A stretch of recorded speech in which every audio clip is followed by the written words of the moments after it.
If there is one natural disaster I don't think anybody watching this video would want to experience, it has to be a tsunami. As we saw in 2004 and again in 2011, the amount of destruction caused by these events is far too great. Coastal cities that sat for decades untouched get washed away with little notice. They are truly a terrifying force of nature. However, throughout history, there have been a few tsunami waves that are so big it's almost hard to comprehend. Waves that were as tall as skyscrapers and destroyed everything in their path. From the United States to Japan, here are the 5 tallest tsunami waves in all of history. Now, if you enjoyed this video, be sure to subscribe to Underworld to see more just like it. Tsunamis are typically caused by massive underwater earthquakes as they displace large amounts of water. Believe it or not, though, there is another type of tsunami that has nothing to do with earthquakes or any other geological events. This is called a mega tsunami, and it occurs when a large amount of water displacement is caused by a sudden addition of material into a body of water. Most of the time, these mega tsunamis occur because of a sudden landslide or the collapse of an iceberg. However, one event in world history not only produced a mega tsunami, but had an effect on the entire planet. 66 million years ago, an asteroid that was anywhere between 6.8 to 50.3 miles in diameter hit in the Yucatan Peninsula, leaving behind what is known as the Chicxulub impact crater. It was a massive asteroid strike that produced a mega tsunami that was over 100 meters high and unlike anything that has ever been seen since. It was so tall and moved so fast that some scientists believe that the wave washed as far inland as Chicago, Montana, or even Canada. But in this case, it wasn't the wave that did the most damage. An asteroid strike on this scale was enough to wipe out entire species of animals from the planet. Even striking the water was like striking land. Regardless, though, it was enough to cause a massive environmental change all across the planet, bringing about the Ice Age and likely the end of the dinosaurs. Japan is one of the most geologically active spots on planet Earth. Located on the border of 3 tectonic plates and situated within the infamous Ring of Fire, the country is home to a number of active volcanoes. Among them is Mount Unzen, an active volcanic group of several overlapping stratovolcanoes near the city of Shimabara, Nagasaki, on the island of Kyushu, which is Japan's southernmost main island. It has been active as of 1990, when it awoke after a couple of hundred years. Then, in 1991, an eruption caused a pyroclastic flow that killed 43 people. However, the fiery mountain is most well known for the destruction it caused in 1792.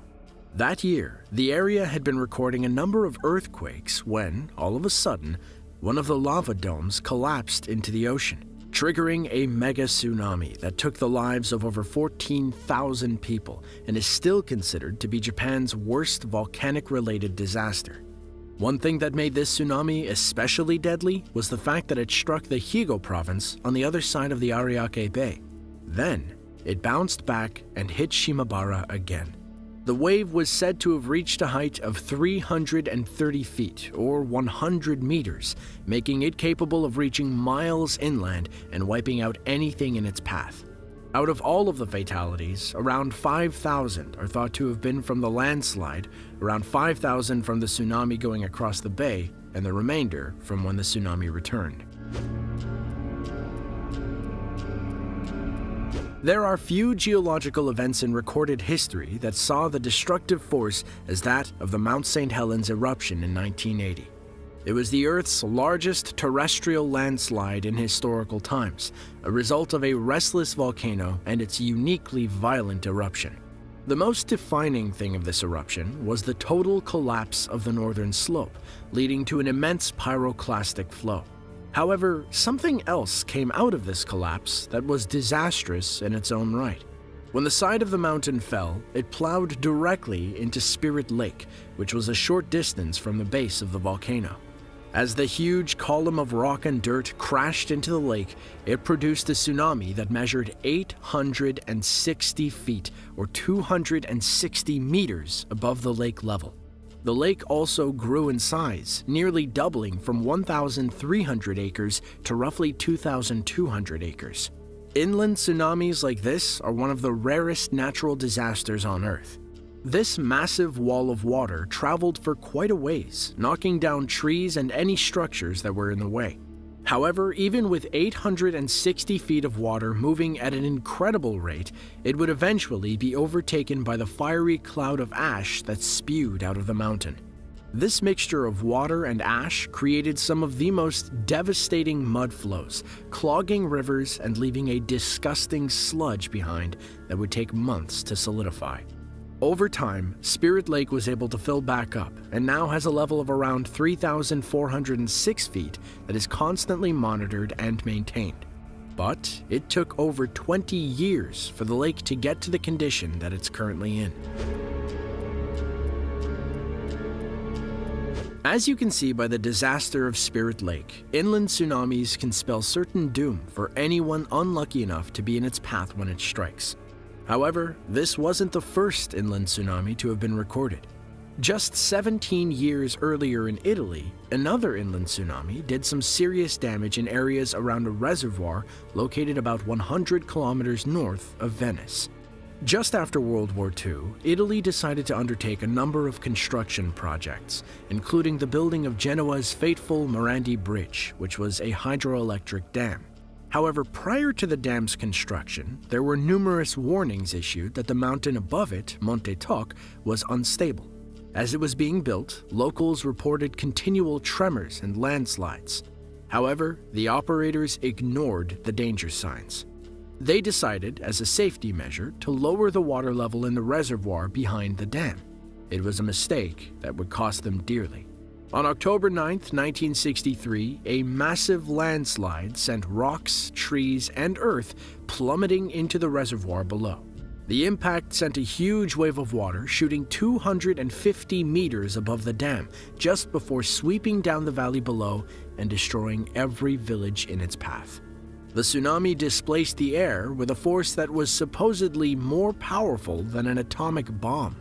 Witness accounts were hard to come by though, since most of the people in the line of impact died, around 80% of them in a handful of villages along the valley floor. Some 350 families were wiped out altogether. Investigations later determined the landslide to be triggered by the lowering of the water level along with heavy rainfall. The immense weight of the water and earth could no longer be supported by the mountain. It is hard to imagine tsunamis that are as tall as some of the ones we've already mentioned. They're nearly as tall as football fields are long, if not even bigger. But that makes a person wonder, is it possible for a tsunami to reach into the thousands of feet? Exactly how much force would it take for something like this to happen? Few people believe that it is even possible. However, the largest tsunami ever recorded would definitely put that question to rest. It happened in 1958 at Lituya Bay, which is a quiet fjord in Alaska. On a calm and cool July night, a massive tremor struck the area and triggered around 30.6 million cubic meters of rock to fall 3,000 feet into the Gilbert Inlet, causing a torrent of displaced water to shoot skyward and form a monstrous wave. Now, when we say monstrous, we mean that the wave was 1,720 feet, or roughly 524 meters high. As it rushed through the fjord, it removed all of the trees and vegetation along the slopes. Millions of trees were uprooted and swept away by the wave. Miraculously, though, this wave only claimed 5 lives. This is simply because it is an extremely sparsely populated area. It proves just how deadly tsunamis can be when triggered by landslides. This particular landslide was extremely dangerous not only because of how much land actually broke free, but the height from which it did. There has never been anything to even come close since then. We have talked about how powerful tsunamis are plenty of times before. But now, we have a scale to be able to see exactly how big they can become. Whether by earthquakes or landslides, they remain some of the deadliest forces on the planet. If you enjoyed this video and want to see another one just like it, be sure to click the link on screen now. With that, thanks for watching, and we'll see you in the next one.